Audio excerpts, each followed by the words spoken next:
No sábado nós escutamos o relato da instituição do diaconato,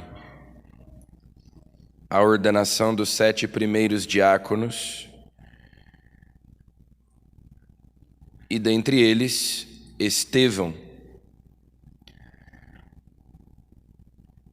A primeira leitura de hoje começa dizendo: Estevão, cheio de graça e de poder, fazia prodígios e grandes sinais entre o povo. Santo Estevão é o primeiro mártir da história da igreja. Era, como nós vimos, um diácono ordenado pelos apóstolos, um homem de grande eloquência.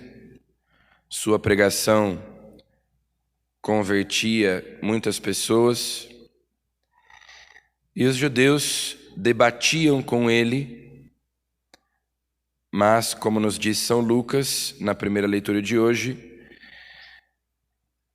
não conseguiam resistir à sabedoria e ao espírito com que ele falava. Então o acusaram de estar falando contra Moisés e contra Deus, de estar dizendo blasfêmias. Por isso, assim como Jesus, Santo Estevão é conduzido ao Sinédrio.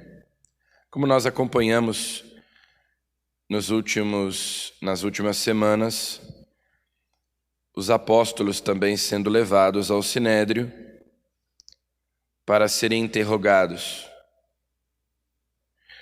e apresentaram falsas testemunhas contra ele, que diziam: este homem não cessa de falar contra este lugar santo, ou seja, contra o templo e contra a lei.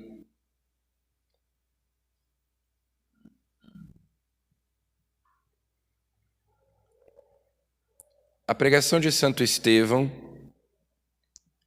dizia que o templo, como lugar de encontro com Deus,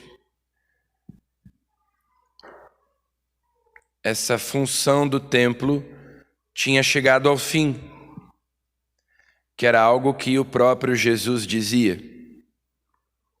Em várias ocasiões, por exemplo, quando Jesus expulsa os vendilhões do templo, ele diz: destruí este templo e eu o levantarei em 3 dias.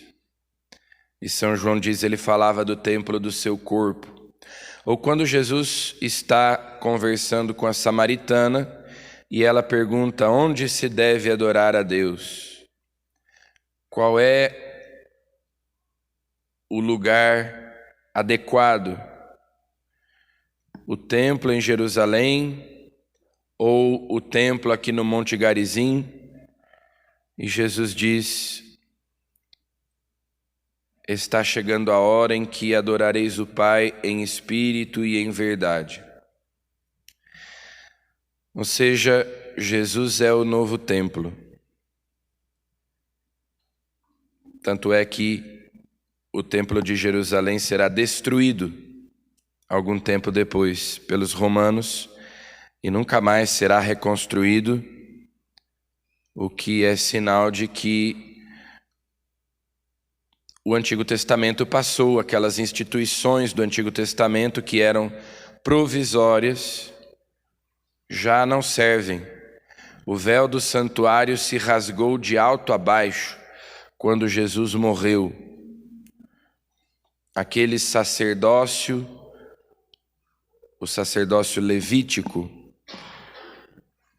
aqueles sacrifícios, aquele lugar de culto, já estão superados, ficaram caducos, porque veio a nova aliança. Jesus instituiu um novo sacerdócio, um novo sacrifício, e Ele mesmo é o templo. Aliás, um dos prefácios que nós rezamos no tempo da Páscoa diz que ele é ao mesmo tempo sacerdote, altar e cordeiro. Ele é o templo, ele é o sacrifício e ele é o sacerdote que oferece o sacrifício. Basicamente era isso que Santo Estevão dizia. E então o acusaram de falar contra a lei de Moisés, de falar contra o templo, e por isso ele estava ali. São Lucas faz questão de dizer que eram falsas testemunhas, assim como falsas testemunhas falaram no julgamento de Jesus.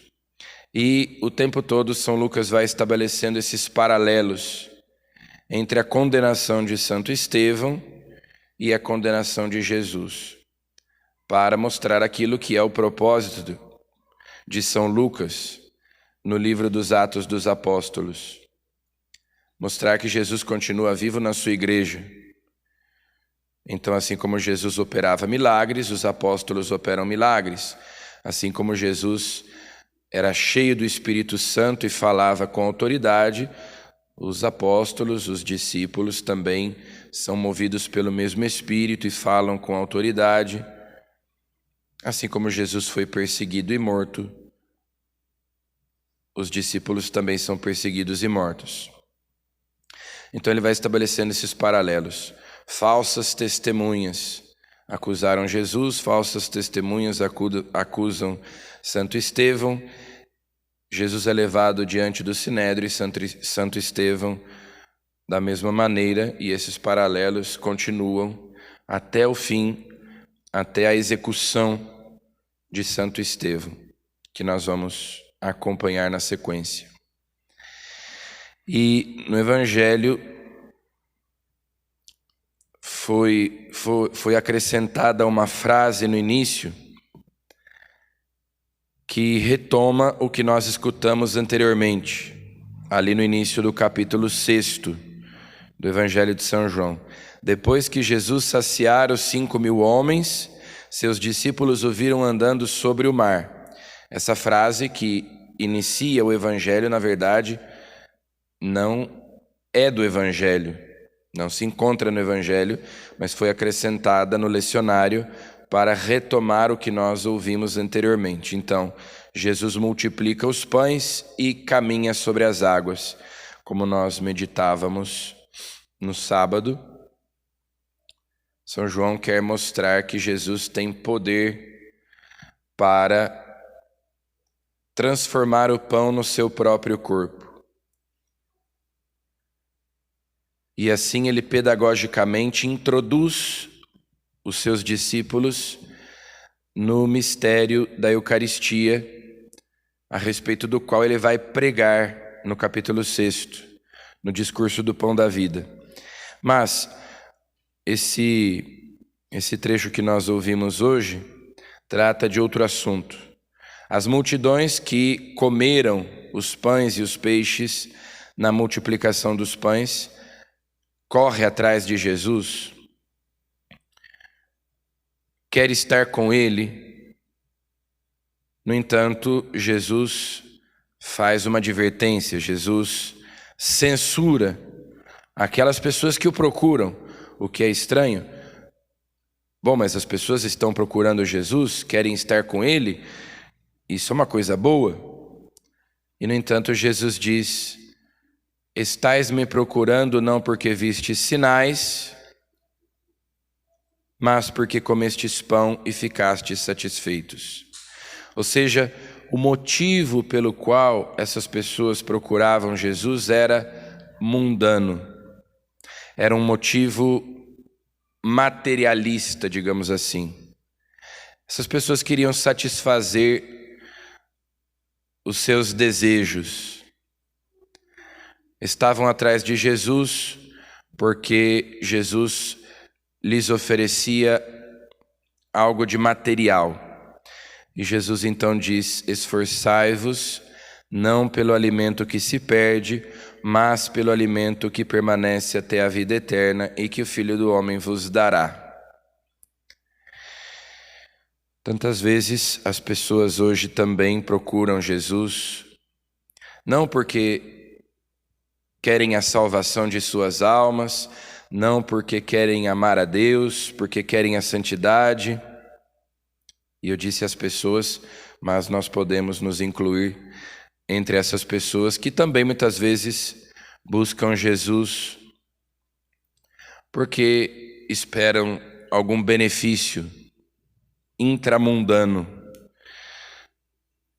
apenas porque esperam bens temporais, saúde, emprego, porque esperam que Jesus lhes dê algum benefício aqui para esta vida.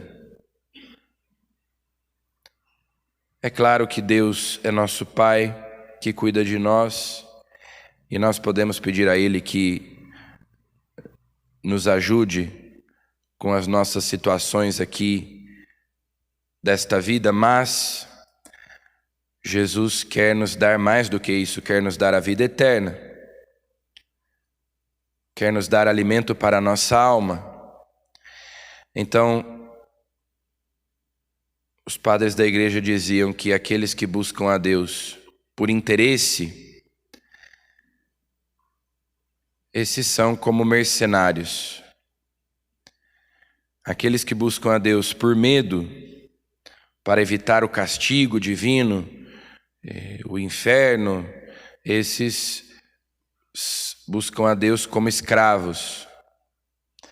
Nós devemos buscar a Deus como filhos, ou seja, movidos pela caridade, movidos pelo amor, não por interesse, para não sermos mercenários, não por medo, para não sermos escravos, mas por amor, para sermos filhos de Deus. O que Ele quer nos dar é mais do que apenas roupa, comida, casa, bens materiais perecíveis que acabam. O que Ele quer nos dar é a vida eterna. Então peçamos a Jesus que nós o busquemos pelo motivo certo, que nós o procuremos incansavelmente para podermos amá-lo e servi-lo, porque esse é o propósito da nossa vida. Amém.